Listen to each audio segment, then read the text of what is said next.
BSN news में आपका स्वागत है।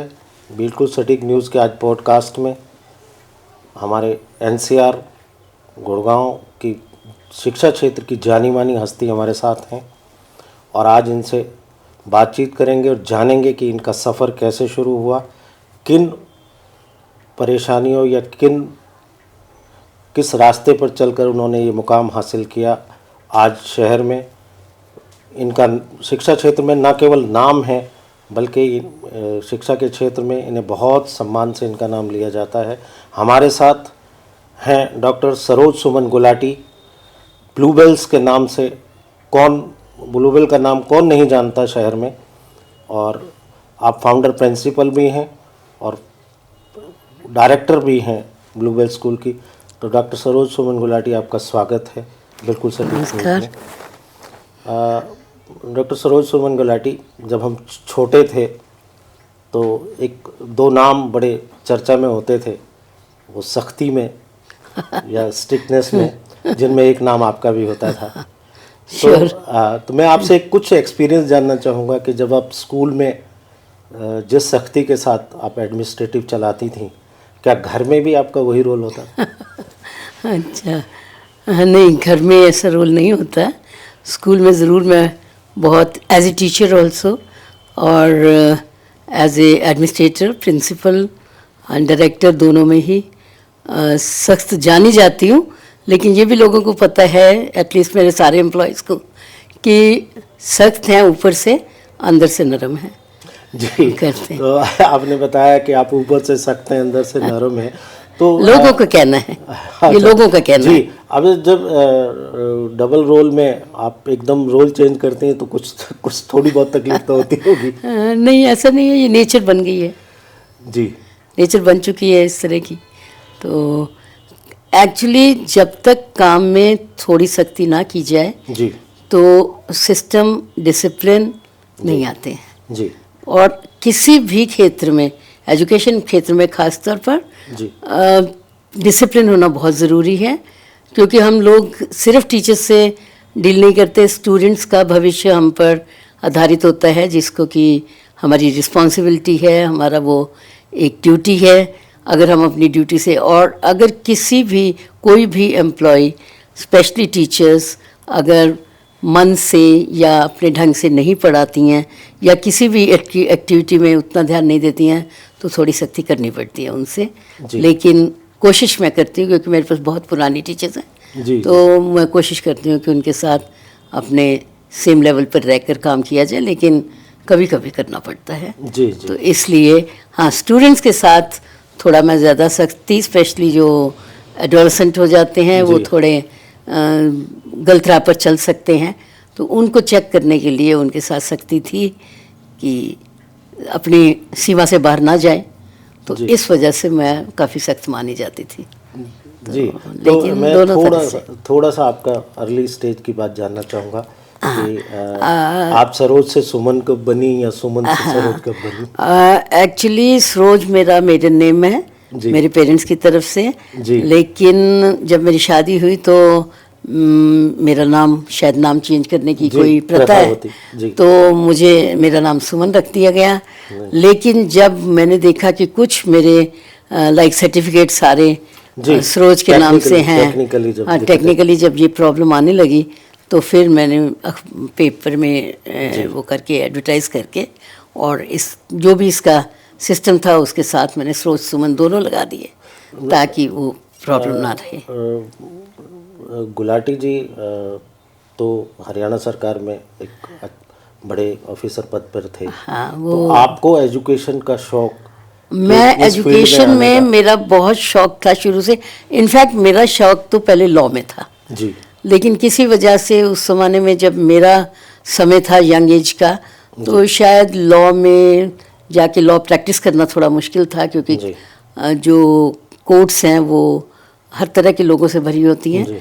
तो मुझे फिर ये टीचिंग का, नेक्स्ट मेरा ऑप्शन टीचिंग का था, और मैंने 1962 में अपनी बीएड किया था, और डीएवी स्कूल अम्बाला से, डीएवी कॉलेज अम्बाला से, और उसके बाद मैंने टीचिंग शुरू कर दी थी डीएवी स्कूल से इमीडिएटली। और तब एक्चुअली ट्रेन टीचर्स की बहुत डिमांड होती थी और ट्रेन टीचर्स बहुत कम मिलती थी, तो इस वजह से मेरा बिफोर रिज़ल्ट इवन मैं जॉब मिली मुझे डीएवी स्कूल, मेरे स्कूल के घर के पास ही था जी। तो वहाँ पर मुझे पहले एज ए टीचर मैंने पढ़ाया and being a train person मुझे वाइस प्रिंसिपल की जॉब जल्दी ही मिल गई 2 सालों में। जी। उसके बाद मेरी प्रिंसिपल छुट्टी पे गई 6 मंथ्स की, 3 मंथ्स की पहले गई, फिर उसके बाद 2-4 दिन आकर फिर 3 मंथ्स की गई। तो उन दिनों में रिस्पॉन्सिबिलिटी वाइस प्रिंसिपल पर हो गई थी, तो उसमें मुझे प्रिंसिपल का पहला जो एक्सपीरियंस था वो मिला। और क्योंकि मैं उस टाइम एज में छोटी थी, मेरे से बहुत बड़ी बड़ी टीचर्स भी थी वहाँ पर, नंबर ऑफ़ स्टूडेंट्स बहुत था, तो मुझे सबसे पहले ये लगा कि मुझे थोड़ा सा अपना चेहरा सख्त दिखाना चाहिए, नहीं तो सब मेरा फ़ायदा उठाएंगे। और मुझे ये रिस्पॉन्सिबिलिटी जो दी गई है उसके लिए मैनेजमेंट को भी ये नहीं लगना चाहिए कि she is not capable of taking the responsibility, और या ये लगे टीचर्स और बच्चों को लगे कि ये तो बच्चा सा है, बच्ची सी है, तो जी। तो पहले सबसे पहले मुझे सख्ती करने की ज़रूरत वहाँ पड़ी। उसके बाद मेरी शादी हो गई, और क्योंकि गुलाटी साहब ट्रांसफरेबल जॉब पे थे और बच्चे भी हो गए, तो मैंने काम करना मतलब नौकरी करना छोड़ दिया था। उसके बाद जब मैं गुड़गांव, हम लोग चंडीगढ़ में थे, तब मैंने 2 साल वहाँ पर जॉब की as a teacher Guru Nanak public school में। और वहाँ पर हमारी जो प्रिंसिपल थी मिस करम सिंह, वो कभी हमारी प्रिंसिपल मेरे स्टूडेंट टाइप में भी थी और वो बहुत सख्त मानी जाती थी और उनका डिसिप्लिन बहुत ज़्यादा। उनसे भी मुझे ये प्रेरणा मिली कि थोड़ा सा लोगों के साथ इस तरह नहीं, मिलना जुलना बहुत अच्छा होता है अपनी लेवल पर लाना, लेकिन थोड़ा सा उनको ये महसूस होना चाहिए कि ये काम जो है इनके, अगर हम काम को इग्नोर करेंगे तो वो एक पॉइंट और जानना चाहूँगा डॉक्टर सरोज सुमन गुलाटी जी कि अब अक्सर कहते हैं कि एक कामयाब पुरुष के पीछे एक महिला का हाथ होता है। 1981 में जब अपने स्कूल्स की शुरुआत की तो इस कामयाब महिला के पीछे किसका हाथ था? कामयाब महिला के बिल्कुल पीछे कामयाब मर्द थे जी। और वो खुद भी अपने एरिया में बहुत कामयाब थे जी। अपने हरियाणा सरकार के बहुत पॉपुलर ऑफिसर थे जी। और बहुत मेहनती ऑफिसर थे, तो उनसे मेहनत करना मैंने सीखा सबसे पहले। इससे पहले काम तो करना ही पड़ता था, लेकिन जो बड़े स्वाभिमान से और बड़ी उत्तरदायित्व लेकर सर्व करना, अपने काम को स्थान देना, वो उनसे ही सीखा मैंने। और मैं कह सकती हूँ कि सफल महिला के पीछे एक सफल पुरुष का सफल पुरुष वो है गुलाटी साहब। हाँ। एक चीज़ और जानना चाहूँगा, इस 44 साल के एक शिक्षा क्षेत्र में आपके सफ़र में बहुत सारे उतार चढ़ाव आए होंगे। एक छोटे से एक कोठी में आपने स्कूल को शुरू किया और इस 44 साल में एक group of Bluebell schools 5 school हैं। जी, 5 स्कूल हैं। तो इस सफ़र में कुछ ऐसी यादें जो आप शेयर करना चाहें, बहुत अच्छी भी बुरी भी, कैसी भी? एक्चुअली हमने 1980 नवंबर में शुरू किया था स्कूल, और स्कूल शुरू करने का मेरा कोई इरादा पहले नहीं था, क्योंकि हमारी ट्रांसफर जॉब पे थे गुलाटी साहब, तो मुझे नेचुरली ऐसा लगता था कि जब भी ट्रांसफ़र होगी, और गुड़गांव बहुत छोटा सा शहर था तब, तो सबसे पहले प्रेरणा जो मुझे मिली गुलाटी साहब ने ये दी कि मैं टाउन को प्लान करने आया हूँ, तो कम से कम मेरा साथ दो। यहाँ स्कूल्स नहीं है इंग्लिश मीडियम, तो एक छोटा सा बड़ा जितना भी शुरू हो सके तो हमने किया। मुझे प्रिंसिपल की जॉब इससे पहले मिली थी गुड़गांव में ही, तो फिर उसके बाद एक्सपीरियंस जो है मेरा उसमें काम आया।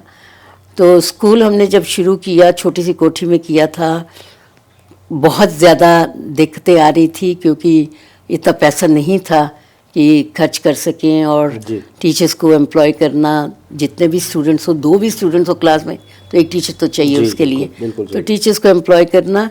लेकिन मैं उन टीचर्स की खास तौर पर जो स्कूल के शुरुआत में मेरे साथ रही, मैं उनकी बहुत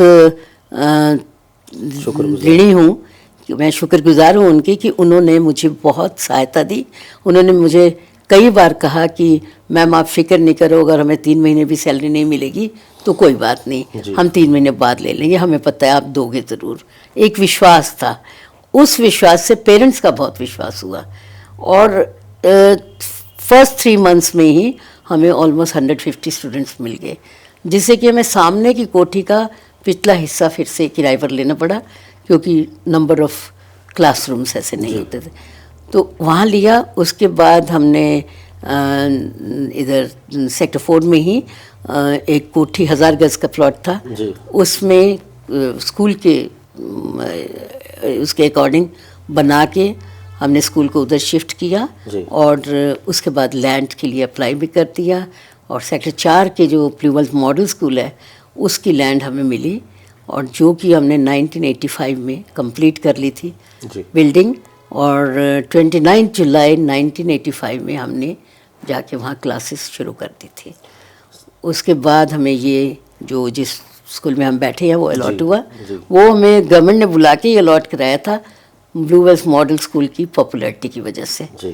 तो उस टाइम क्योंकि इतना पैसा नहीं था, तो मैं प्रिंसिपल खुद थी और मैनेजर भी खुद थी, करना पड़ता था, और टीचिंग भी करती थी उसमें से।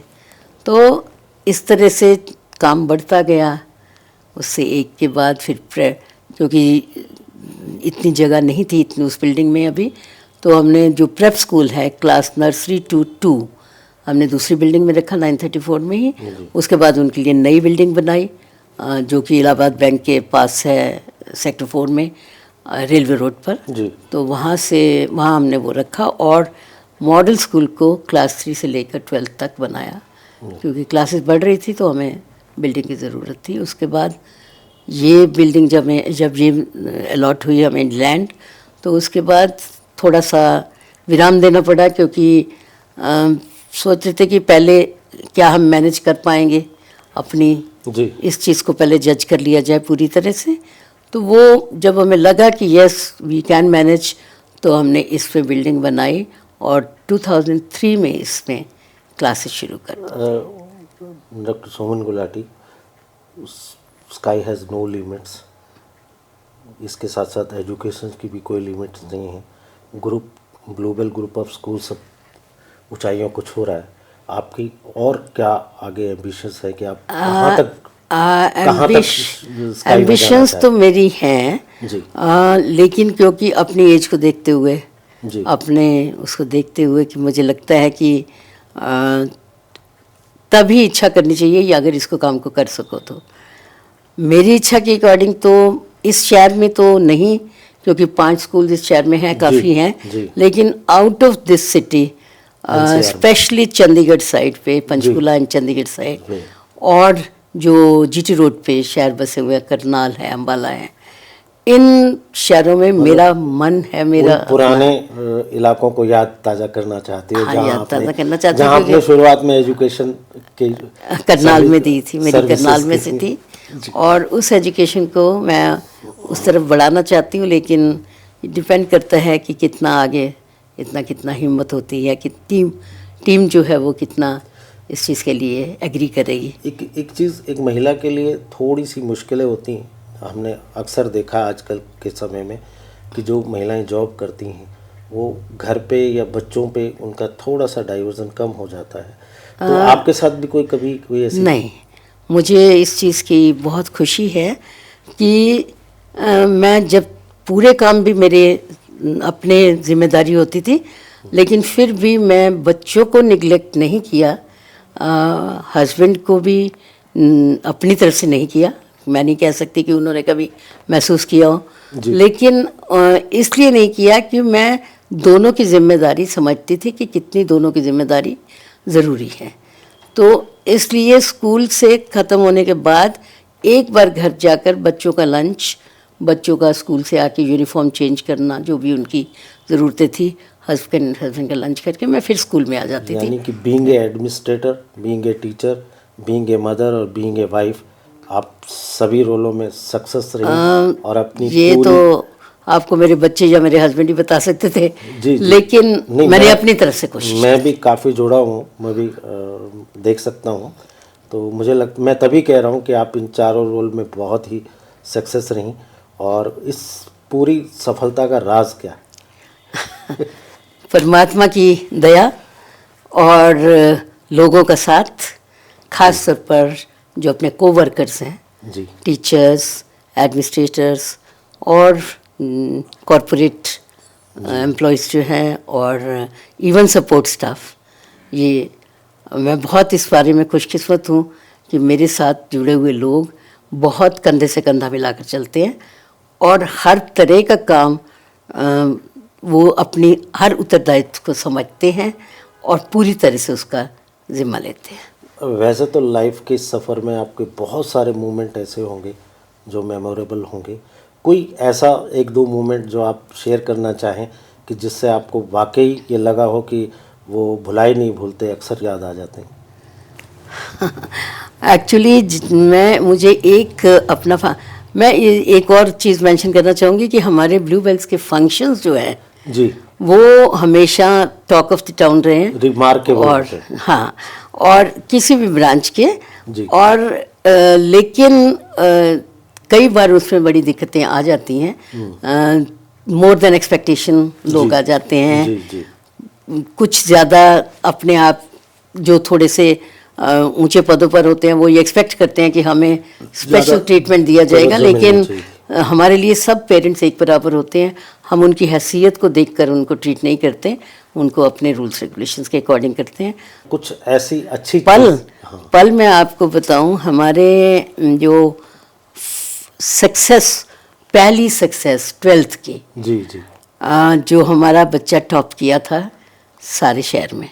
जी हमारा कंपटीशन डीएवी स्कूल से काफ़ी होता था क्योंकि हमने एक ही टाइम में शुरू किया था, जी। उन्होंने 2-3 साल बाद शुरू किया। मैंने शुरू में जिक्र भी यही किया कि दो शख्सियत ऐसी थी जो बहुत हाँ, स्ट्रिक्ट मानी जाती तो वो दोनों एक लेवल पर चल रहे थे, काफ़ी कंपटीशन होता था। थी। जी लेकिन जब हमारे बच्चे ने सारे सिटी में टॉप किया, तब बहुत वो पल मुझे आज भी उस याद करते हुए फिर एकदम खुशी की लहर दौड़ती है।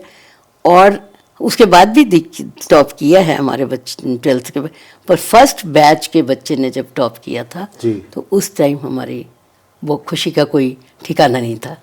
जी और दूसरा, मैं 1985 में हमने एक स्टेज प्रोग्राम किया था जिसमें कि 3 मिनिस्टर्स थे आए हुए। जी और दूसरा वो बहुत ही अच्छा फेस्टिवल ऑफ डांसेस उसका हमने रखा था, जिसमें डिफरेंट स्टेट्स के डांसेस वगैरह जी। दर्शाए गए थे। तो वो फंक्शन इतना अप्रिशिएट हुआ था हमारा जी कि exactly talk of the town जिसे कहते हैं वो बन गया था। और वो आज भी मैं अपने एम्प्लॉयज़ को, अपने टीचर्स को ये बताती हूँ कि 1985 वाला जो है इसको देखो और किस तरह सक्सेसफुल हुआ। पर मुझे बड़ी खुशी होती है कि एक और हमारा फंक्शन मीरा 2005 में राव इंद्रजीत वहाँ पर चीफ गेस्ट थे हमारे। जॉब सेंटर मिनिस्टर हाँ। हैं अभी भी। हाँ, तो उन्होंने, उनकी लीडरशिप में हुआ था। और वो इसलिए इतना सक्सेसफुल मैं मानती है क्योंकि राव इंद्रजीत जब आए थे तो उन्होंने हमें कहा कि मैं 15 मिनट दे पाऊँगा, आई एम सो सॉरी कि मैं 15 मिनट दे दूँगा। हमने कहा कोई बात नहीं, आपको काम है तो। लेकिन वो पूरा फंक्शन देख के गए। उसके बाद जो डिनर है वो भी उन्होंने किया और उन्होंने कहा कि इतना अच्छा फंक्शन मैंने स्कूल लेवल पर कभी नहीं देखा, कॉलेज लेवल पर भी मैंने इतना अच्छा नहीं देखा जितना आपके बच्चों ने एक्टिंग की है, या जिस तरह ये सारा अरेंजमेंट किया गया है। तो वो मुझे आज तक भी बड़ी अच्छी तरह याद है। अपनी तरफ से कुछ आज की जनरेशन के लिए कोई मैसेज देना चाहें आप? हाँ, बिल्कुल। मैसेज मैं स्टूडेंट्स के लिए देना चाहूँगी कि स्टूडेंट्स बहुत, आजकल कंपटीशन बहुत हो गया है, स्पेशली डिफरेंट प्रोफेशंस में जी compete करने के लिए। लेकिन स्टूडेंट्स का थोड़ा सा जो मोबाइल पे बिज़ी रहना या ज़्यादा जो है बाहर की एक्टिविटीज़ को ही ध्यान देना आफ्टर स्कूल, मैं उनको ये देना चाहूँगी कि ये 2 साल 11th एंड 12th जो होते हैं ये करियर ईयर। सोशल मीडिया जो की बात, सोशल मीडिया में बहुत ज़्यादा बच्चे चले गए हैं, जो कि उनके पर्सनैलिटी को ख़राब करता है, और कई तरह की ऐसी चीज़ें जो इस एज में बच्चों को पता नहीं होनी चाहिए या जिसके बारे में बातें नहीं करनी चाहिए, वो करते हैं। और इसका सबसे बड़ा जो है ना, मोबाइल एक बहुत बड़ी प्रॉब्लम है। तो इसलिए उन बच्चों को हमेशा कहा जाता है कि अपना समय आप, ये करियर ईयर है जी, 11th and 12th career year है, इसके बाद इन्होंने अपने प्रोफेशन में जाना है, तो प्रोफेशन पे ध्यान दो। मैं अपनी सोसाइटी को, पेरेंट्स को भी ये एक संदेश देना चाहूँगी कि बच्चे को मोबाइल ना दो, ये पॉसिबल नहीं है शायद जी, क्योंकि हर बच्चा लेके बैठा है तो दूसरा बच्चा भी अपने आप को हीन समझते, हीन भावना आ जाती है। लेकिन बच्चों को इस तरह की समझ देनी चाहिए कि मोबाइल में अगर आप 24 घंटे में से 20 घंटे बिताओगे तो आपका दिमाग जो है वो बिल्कुल दूसरी तरफ जाएगा। करियर पे ही अपना ध्यान दो, उसके लिए जितनी मेहनत करनी पड़े करो और आगे बढ़ो। तो ये मेरा संदेश बच्चों के लिए है। डॉक्टर सरोज सुमन गुलाटी जी, अभी आपके एजुकेशन के इस बहुत लंबे सफ़र को चंद मिनटों में पूरा नहीं किया जा सकता। हम आपसे फिर मुखातिब होंगे, फिर मिलेंगे और जीवन के और आपके सफ़र के और आपकी ऊंचाइयों के कुछ और पहलुओं पर भी लोगों को बताएंगे, अपने दर्शकों को दिखाएंगे। आपका बिल्कुल सटीक न्यूज़ में आने पर बहुत बहुत धन्यवाद। नमस्कार। Thank you. आपके अपने वस्त्रम शोरूम में आपका स्वागत है। यहाँ आपको मिलेगा शादी के लिए बेहतरीन कलेक्शन, चाहे वो पुरुषों के लिए हो या महिलाओं के लिए। पारंपरिक प्रतिधान से लेकर मॉडर्न डिजाइन्स तक हमारे पास है एक शानदार रेंज जो हर खास मौके को और भी खास बनाए। और साथ ही आपको मिलेगी फ्री कस्टमाइज्ड टेलरिंग सर्विस, ताकि आपका हर आउटफिट आपकी परफेक्ट फिट में हो। वस्त्रम शोरूम शहर के प्रमुख स्थानों से जुड़ा हुआ है, चाहे आप किसी भी दिशा से आ रहे हो।